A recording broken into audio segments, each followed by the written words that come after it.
You're getting a brand new Corso puppy, but you're not really sure whether they should sleep in a crate, in a bed, or where it should be, so this is the perfect video for you.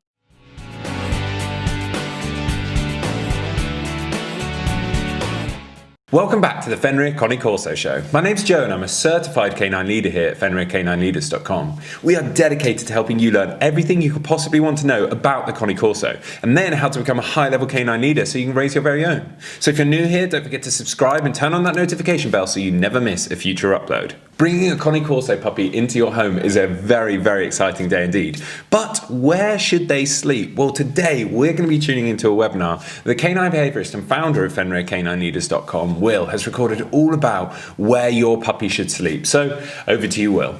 So then let's dive back into another quickfire webinar, and today I want to answer the question of where should a puppy sleep when they first come home to their new owner's house. Now, this is one of those questions that I get asked a lot from my own clients, and maybe you're considering working in the field of a trainer or a behaviourist, and if so, your clients are going to be asking you this question a lot as well. The problem, like with most things in the dog training world, is that it can be very diversive, and some people might swear by one way and some people might swear by another. At Fenrir, we take a very balanced approach and look at all different methods and methodologies for their individual merit, and we marry the right approach up to the right person. And I think that's what's the important takeaway of today's webinar when we're answering the question of where should a dog sleep. When I discuss this with my clients, again, I think it's very bespoke. I always encourage people to be very proactive when they're getting a dog. It shouldn't be done emotionally, it shouldn't be done on a whim, it should be considered carefully, and then it should be planned for. Part of the planning is to sit down with the other people in the household and come up with rules, boundaries and expectations. One of those rules, boundaries and expectations needs to be, where is the puppy or the dog going to sleep during the day for its naps, and then where is it going to sleep at night? My advice is to always come up with the answer to that question and then start from day one where possible. Now, there is an exception to that rule that I'm going to talk about later on in this little quickfire webinar, but even if your answer to that question was, well, I'd like my dog when they're older to be able to have free roam. Maybe you're interested in getting a guarding dog, so you want them to be able to wander around at night and check everything's going okay. Well, for me, I really think it's important that if that's the case, to start really small and then build out the circles of independence. What I mean by that is, say, worst case scenario, you needed to shut your dog away, keep them out of the way. You've got friends over that are scared of dogs, for example, or something's going on and you just need to get them out of the way and get them to sleep there for a minute. Where would that be? Many people, that's the kitchen, the utility, a crate in a quiet place.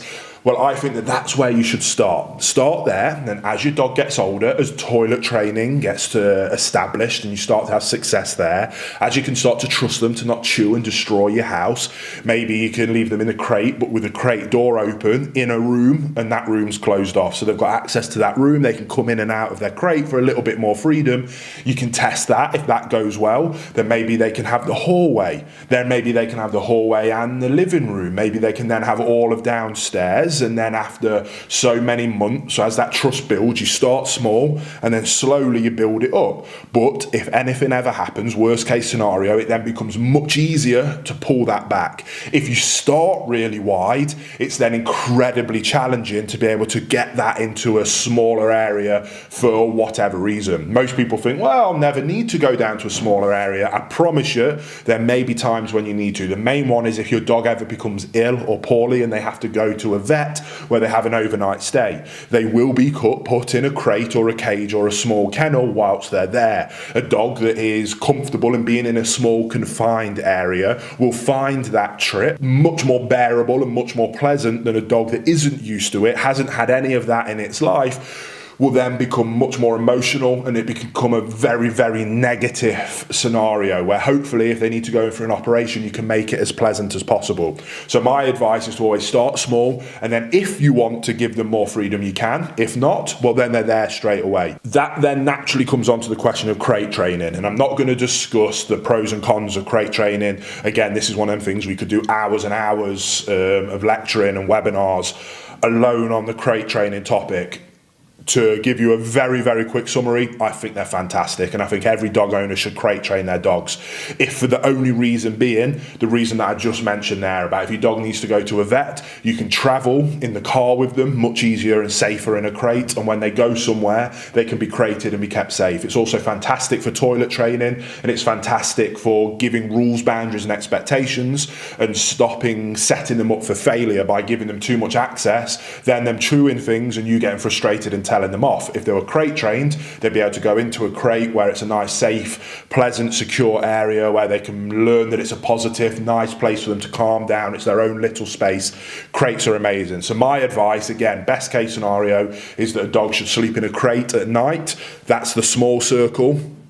And then in the future, as toilet training and the chewing phases you come out of, you can then start to give them more and more freedom as they get older. That's my advice. Now, I did say that towards the end of the webinar, I'll give a bit of a caveat to that. If you live in an area, maybe you live in a flat or an apartment or in a terraced house where you're attached to people and you've got very close neighbours, those first few nights can be very challenging, especially if you are going down the crate route. If you're crate training at night, I give people, talk about it a lot in my Perfect Puppy course, but I kind of say that there's two routes that you can take. There's the tough love approach and there's the nicey softy approach. The tough love approach is that inner circle we just talked about. For me, for example, when in the old house where we had, if anybody followed our training channel, when I had my Corso puppy Mabel, we had an attached house and we had neighbours, and as a good neighbour, I didn't want to keep them up all night with a dog crying and barking, so I went for the softy approach for my neighbours' benefit more than anything. And that works well, it just takes much longer. Now we've moved out to our farm, we have no neighbours, so I would always go for the tough love approach because it's much quicker, much more efficient, gets the job done, instills good rules, boundaries and expectations very early on and lets them know that crying, barking, obnoxious behaviour doesn't get them the desired outcome that they want. There's a lot of nice positives wrapped up, even if it can be very difficult to listen to. So that's the tough love approach. The nicey approach is that you still put them in a crate, but you put them next to your bed. That way the dog can hear you, they can see you, ideally they can smell you, you can reach down and put your fingers through the crate, but they still get the concept of understanding that barking, crying, whining isn't going to get them out of the crate, but you are there to settle them down and ideally get to sleep. What will happen is they might cry and bark a little bit, but it'll be nowhere near if they were in a room on their own somewhere else in the house. That way you can get them through those first few nights without driving your neighbours up the wall, which is good, nice people. I do think it's always ideal that we want to take that into account with our neighbours and just be good people, basically. Then what you can do is they go from the side of the bed, you can put the crate down at the end of the bed. A few more nights there, if that goes well, you can then move the crate to the doorway, leave the door to your bedroom wide open, put the crate nicely in the doorway, so they're kind of halfway into the hall, but halfway in the room, they can still hear you, see you, smell you. And then that goes well for a few nights, you move them out onto the landing, but keep your door open. Then you can keep your door half closed, move them a bit further, and you get the idea. Bit by bit, over the weeks, if they have probably 2 or 3 solid nights where it goes well, move them a bit further. And over the space of a couple of weeks, a month, 2 months, you can slowly but surely move them to the point where you've got them into that small circle. Now, the tough love approach will achieve that in usually a couple of days. The softy approach can take a couple of weeks to a couple of months sometimes. But again, I'm not here to say that there is one approach that's right for everybody. Any dog trainer that says that, I think, is a red flag immediately.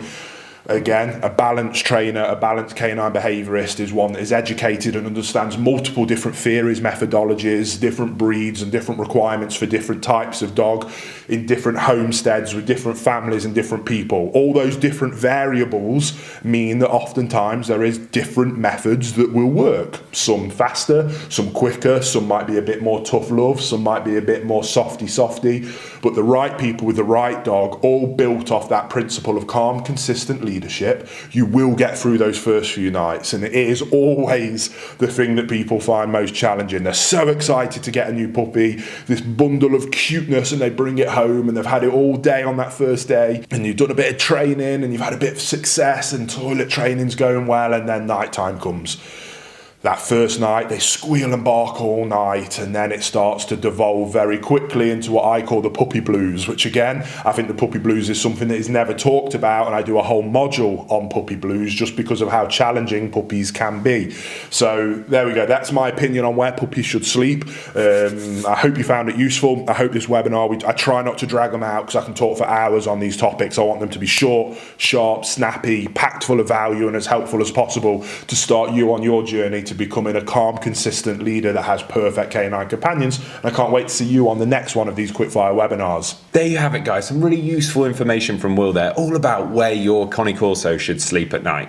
I really hope you enjoyed today's video. If so, get involved in the comments down below, as we would love to hear from you. Don't forget to subscribe and turn on that notification bell, as we have 2 dedicated videos coming here every single week. So I can't wait to see you in the next episode of the Fenrir Connie Corso Show.